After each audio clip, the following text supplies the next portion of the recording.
Assalamualaikum warahmatullahi wabarakatuh. Good morning everybody. How are you today? Okay, let's begin our lesson today. Now we are going to study about formal invitation atau yang biasa disebut dengan undangan resmi. Oke nak,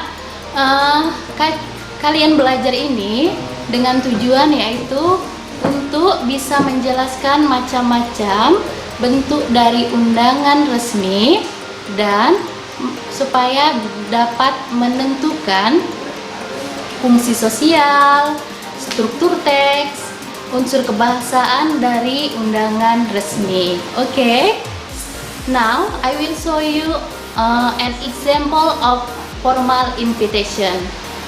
Perhatikan.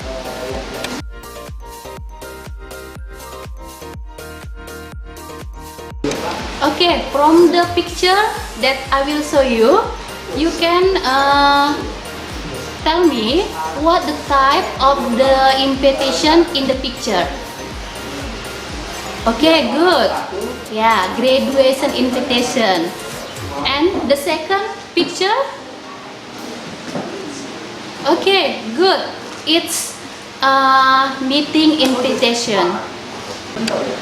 Oke, dari kedua contoh dari invitation yang Miss tunjukkan tadi, sekarang kalian analisis di kalimat yang paling atas di situ itu biasanya disebut apa? Oke, it's very good, title. Ya, biasanya kalau di cerita-cerita disebutkan title, tapi kalau di undangan biasanya disebut dengan heading, ya. Heading atau kalau di invitation ini disebut dengan invitee, ya. Invitee itu adalah pengirim, ya. Oke. Next, the second line. Ya, what's the name of the second line? Konten, oke, good. Ya, biasanya di konten itu isinya apa, nak? Oke, ya, biasanya di situ isinya adalah tanggal, kemudian apalagi hari dan lain-lain. Ya, itu biasanya disebut dengan the body of the invitee, ya, atau badannya dari undangan itu. And the last line of invitation yang paling bawah, kalian perhatikan apa itu di situ? Iya, di situ berisi tentang adalah siapa yang mengirimnya. Oke, siapa yang mengirimnya. Jadi di situ adalah sender, siapa pengirimnya. Oke, itu dia. Jadi ada 3 dari generic structure dari formal invitation. Yang pertama itu invitee atau adalah penerima, kemudian adalah the body of invitee atau biasanya disebut dengan badan surat, kemudian yang terakhir adalah sender, ya, atau pengirimnya. Oke, let's watch. Nah, invitation ini dibagi menjadi 2 bentuk, formal invitation dan satu lagi informal invitation. Informal berarti undangan tidak resmi, biasanya dilakukan secara spoken atau lisan saja. Misalnya nih, kalian diajak oleh salah satu teman kalian untuk makan siang bersama karena dia mendapatkan nilai tertinggi saat ulangan bahasa Inggris. Oke, niat banget ya. Nggak apa-apa, mungkin karena dia nggak pernah dapat nilai tinggi. Jadi sekali dapat nilai tertinggi, dia langsung makan-makan. Gitu teman yang baik ya. Nah, sedangkan formal invitation itu adalah sebuah undangan resmi, namanya juga resmi ya, jadi situasinya formal dan acaranya juga resmi. Biasanya undangan resmi ini tidak disampaikan secara lisan, melainkan secara tertulis. Terus bagaimana ya membuat undangan resmi? Nah, sebelum kita membuat undangan resmi, kita harus tahu dulu nih komponen apa saja yang wajib ada dalam undangan resmi. Nah, undangan resmi atau formal invitation setidaknya harus menampilkan hal-hal berikut ini. Yang pertama harus ada invitee. Kemudian atau salutation. Invitee itu adalah siapa yang diundang, ya. Harus dimasukkan kamu, dia, mereka yang diundang gitu ya.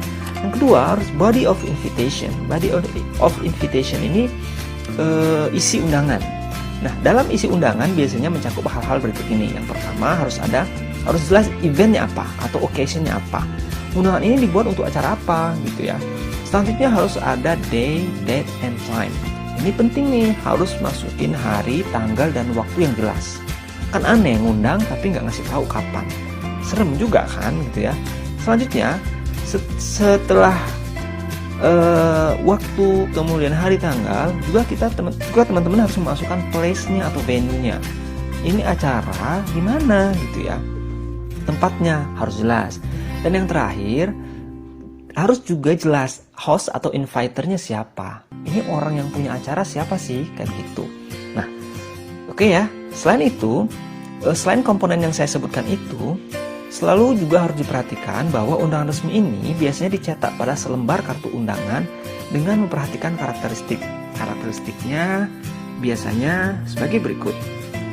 Yang pertama, biasanya undangan resmi itu menggunakan bahasa yang mudah, simpel, jelas, dan ringkas. Selain itu, gaya bahasa juga harus diperhatikan. Jangan menggunakan bahasa yang kasar dan tidak sopan. Harus diingat ya, ini adalah undangan resmi, jadi pilihlah kata-kata yang sopan dan baik. Berikutnya, informasi yang disampaikan juga harus detail. Jangan sampai informasi-informasi penting malah tidak tersampaikan dalam kartu undangan. Kan aneh kalau misalnya kita mengundang orang tapi kita lupa untuk menginformasikan alamat atau tempat berlangsungnya acara. Nanti yang diundang bingung pergi kemana. Oke, bisa ya? Baiklah, setelah itu, setelah komponen dan karakteristik, sekarang saya ajak teman-teman untuk memperhatikan sebuah contoh kartu undangan berikut ini. Baik, dalam kartu undangan ini kita tahu nih bahwa kamu nih atau kita yang diundang pada sebuah acara makan malam yang diadakan oleh Tina Williams. Jadi eventnya adalah makan malam. Host atau inviternya adalah Tina Williams. Waktunya adalah 9 Desember jam 7 malam sampai 9 malam. Tempatnya di Crescent Hotel. Di Dallas ya, Texas. Jauh banget ya. Texas. Texas itu Tegal-Rejo Kapasan. Jauh banget ya, oke. Nah, undangan resmi ini terlihat sederhana, namun semua informasi sudah tersedia ya kan ya. Mulai dari siapa yang diundang, isi undangannya apa, acaranya apa, lokasinya di mana, waktunya kapan. Bahkan juga di sana disediakan sebuah nomor kontak yang dapat kita hubungi untuk konfirmasi kehadiran. Atau dalam bahasa Inggris istilahnya RSVP. Itu berasal dari bahasa Prancis ya, yang artinya kurang lebih please reply. Atau dalam bahasa kita konfirmasi kehadiran, ya enggak? Nah, oke, itu adalah contoh sebuah undangan resmi. Okay, after you watching the video, I want ask you some question. Okay, question number 1. What is the generic structure of the formal lesson? To invite someone to a class or to do something and to maintain an Okay, event. thank you Lia. And the second question, what is the social function of the formal lesson? Invite, body of invitation, inviter. Good, thank you Bunga. And the last question is, what is the tenses used in the formal lesson? Simple present tense and simple future Okay, tense. excellent. Thank you Tia. Okay, to know your understanding, I will send a worksheet in your Google Classroom. Please check your Google Classroom. Okay, thank you for do your task.